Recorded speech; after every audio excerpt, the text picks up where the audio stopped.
آج اسی مناسبت سے میں ایک بات بتا دیتا ہوں. حدیث شریف آتا ہے کہ میری محبت لینی ہو تو اس کے لیے چند کام کرو. ایک کام، میری وجہ سے میری مخلوق سے محبت کرو. ہم لوگ پیسے کی وجہ سے پیار کرتے ہیں، جس کی جیب بھاری ہوتی ہے نا اس سے محبت کرتے ہیں، اور جس کی گاڑی اچھی ہوتی ہے اس سے محبت کرتے ہیں، جس کا بنگلہ اعلیٰ ہوتا ہے اس سے محبت کرتے ہیں. نہیں، میری وجہ سے محبت کرو.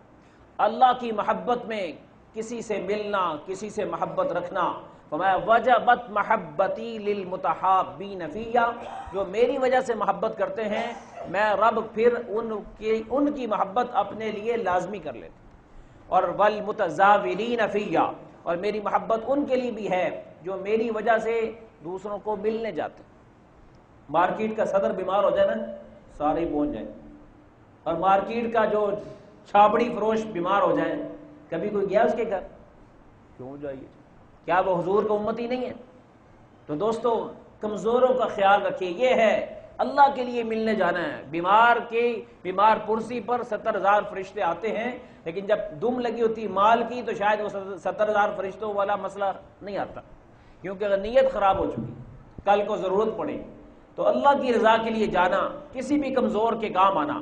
اور یہ جو لفافہ سسٹم ہے نا شادیوں کے موقع کا، اور دوسرے جب شادیوں پہ جاتے ہیں لفافے دیتے ہیں، یہ اپنی جگہ ایک بحث ہے اس کی. یہ کیسا ہے، اس کی حقیقت کیا ہے؟ یہ قرض ہوتا ہے اصل میں. آج میں نے تمہیں دیا، کل تم نے مجھے دینا. تو یہ قرض سسٹم کم از کم آپ اپنی شادیوں سے اور بچوں کی شادیوں سے نکالتا ہے. ٹھیک ہے، جب بھی کارڈ شائع کریں لکھیں برائے کرم نیوا کی رسم سے احتیاط کریں، نیوتا کی رسم سے احتیاط کریں. یہ کیا مصیبت ہے کہ آج ہم نے دینی کل تم نے دینی. تو اس سے نکلیے. کب تک لوگوں، یہ بھیک مانگنے کا ایک خوبصورت گولڈن طریقہ ہے. بھکاری وہ بھی ہے جو گلی میں باہر مانگتا ہے، بھکاری ہم بھی ہیں جو کارڈ دے کے مانگتے ہیں. بھکاری ہیں سارے بھیک مانگنے لگے ہوئے. خالی ہاتھ جو آ جائے اس کو کھانا کھلانا ہی نہیں چاہتے، اسے دوسری جگہ کہیں اور بٹھا دیتے جی. اور تو میں یہ جو کہہ رہا تھا کہ لفافہ سسٹم ایک رکھیں کہ جب بھی کبھی کوئی بیمار ہو بندہ اس کے پاس لفافہ لے کے جائے کہ یار تو اپنی 1 مہینے کی دوائی میری طرف سے کر. تو یہ لفافہ بڑا اعلیٰ ہے. یہ ہمارے کام بھی بنائے گا، مسئلے بھی حل کرے گا. لیکن وہاں جاتے ہیں 1.5 کلو کیلے، 1.5 درجن کیلے لے جائیں گے، بس ٹھیک ہے. بیمار کیلے کھاتا ہی نہیں، اس کو پہلے کھانسی ہے، اس کا انفیکشن ہوا ہے. تو اس لیے ایسی چیزیں لے کے جاتے ہیں جو اس کے لیے کارآمد نہیں ہوتی، اور پھر اتنی دیر بیٹھتے ہیں اس بیچارے کو کئی بوتلیں پلانی پڑتی، الٹا اس کے پیسے بھی پورے کر کے آتے. ان چیزوں سے احتیاط کیجئے. اللہ کی محبت لینی ہو تو اللہ کے لیے چاہیے. اور آخری بات والمتبازلین فیہ، فرمایا کہ جو میرے لیے خرچ کرتے ہیں میں ان کو اپنی محبت دیتا ہوں.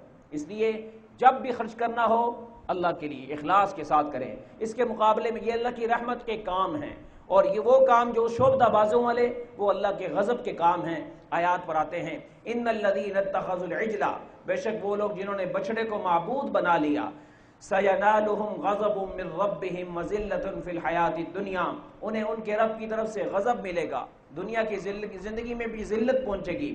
وکذالک نجزی المفترین، اور ہم بہتان باندھنے والوں کو یہی سزا دیا کرتے ہیں. چنانچہ میں نے ذکر کیا پہلے اس بارے میں گزر چکا کہ اللہ تعالیٰ نے حکم دیا کہ جو مجرم ہیں ان کو قتل ہونا پڑے گا، اور جو غیر مجرم ہیں وہ ان کو قتل کریں گے. چنانچہ کئی ہزار افراد قتل ہوئے، باقیوں کی توبہ قبول ہو گئی. والذین عملوا السیئات، وہ لوگ جنہوں نے برے کام کیے، ثم تابوا من بعدها وآمنوا، پھر اس کے بعد توبہ بھی کر لی اور ایمان لے آئے. یہ ایمان کا لفظ اس لیے کہ شرک کرنے کے بعد ایمان کو رینیو کرنا پڑتا ہے، تجدید کرنی پڑتی ہے، ایمان ختم ہو جاتا ہے. ایک دفعہ بھی حدیث شریف میں آتا ہے کہ جس نے کسی ہاتھ دیکھنے والے کے پاس جا کر ہاتھ دکھایا، فرمایا اس نے محمد کا انکار کر دیا. میں نہیں مانتا کہ وہ میرا ہے، اور ہم جگہ جگہ یار چیک کر بیٹھتے کچھ ہوا تو نہیں ہے. ہاتھ نہ دکھائیں، دعائیں وغیرہ لیں، دعاؤں پہ ڈالیں. لکیریں چیک کرنا یہ غلط چیز ہے، ستارے چیک کرانا غلط چیز ہے. نہیں بھائی، یہ ستارے کچھ نہیں، میرے اللہ نے میری تقدیر لکھی ہوئی ہے. اس لیے نجومیوں کے پاس جانے سے منع کیا گیا. کسی نجومی کے پاس جا کر ہاتھ کی لکیر چیک کرائی، اپنی قسمت معلوم کی، تو نبی علیہ السلام کہتے ہیں کہ تیری قسمت کھوٹی پڑ گئی. اس لیے حالات آ سکتے ہیں زندگی میں، لیکن اپنا ایمان کمزور نہ کریں۔ فرمایا وَإِنَّ رَبَّكَ مِن بَعْدِهَا لَغَفُورٌ رَحِيمٌ، جو لوگ ایمان کی تجدید کر لیں گے تیرا رب اس کے بعد ان کے لیے بڑا غفور الرحیم ہے۔ وَلَمَّا سَكَتَ عَن مُوسَى الْغَضَبُ أَخَذَ الْأَلْوَاحَ، اور جب موسیٰ علیہ السلام کا غصہ ٹھنڈا ہوا تو انہوں نے تختیوں کو اٹھا لیا۔ وَفِي نُسْخَتِهَا هُدًى وَرَحْمَةٌ لِّلَّذِينَ هُمْ لِرَبِّهِمْ يَرْهَبُونَ، اور ان کے نسخے میں ہدایت بھی تھی اور رحمت بھی تھی ان لوگوں کے لیے جو اپنے رب کا خوف رکھتے ہیں، ڈرتے ہیں۔